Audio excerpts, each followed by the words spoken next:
12ই ফেব্রুয়ারি নির্বাচন জমে উঠেছে।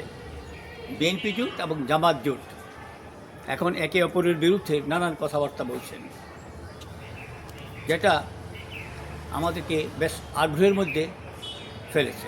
আমরা শুনছি তাদের কথাবার্তা, আমরা যারা সাধারণ ভোটার, আমরা তাদের ম্যানিফেস্টো অনুযায়ী আমরা ভোট দেব, তাদের কথাবার্তা আমরা শুনছি। আমি যদি আজকের ইত্তেফাকটা দেখি, তারেক রহমান এক জনসভায় বলেছেন যে নির্বাচনী ষড়যন্ত্র হচ্ছে, সজাগ থাকুন। চট্টগ্রামে তিনি বিশাল জনসভায় সেই কথাটা বলছেন। আরটা কি বলছেন? দুর্নীতির টুটি চেপে ধরা হবে, অপরাধীদের কঠোর হাতে দমন করা হবে, খনন করা হবে 20,000 কিলোমিটার খাল।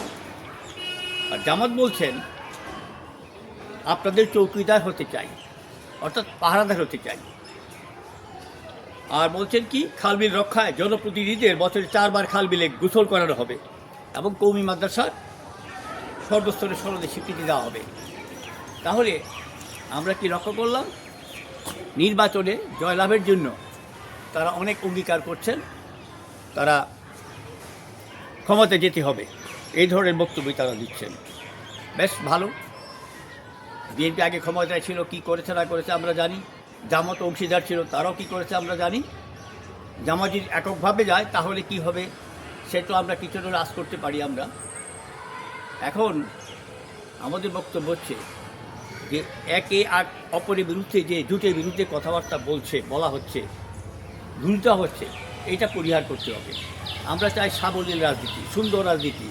ম্যানিফেস্টো বলবে একদল আরেক দলের বিরুদ্ধে বলার তো কোনো প্রয়োজনই মনে করে না। আপনি আপনার ম্যানিফেস্টো বলে যান, বিএনপি তার ম্যানিফেস্টো বলবে, জামাত তার ম্যানিফেস্টো বলবে।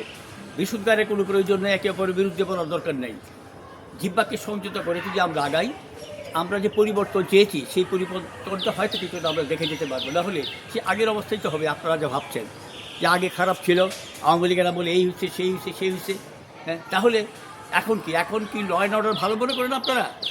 এখন যে প্রতিদিন খুন খারাপই হচ্ছে, লাশ উদ্ধার হচ্ছে, হ্যাঁ, পিটিএ মারা হচ্ছে, এইগুলি তো হচ্ছে। আগুনে পুড়িয়ে আমরা তো ঘটনা ঘটেছে, সাদি হত্যা হইল, এর মধ্যে আবার আরেকজন, একটা সাদ্দামের স্ত্রী এবং ছেলে আত্মহত্যা করলো জামিন না পেয়ে।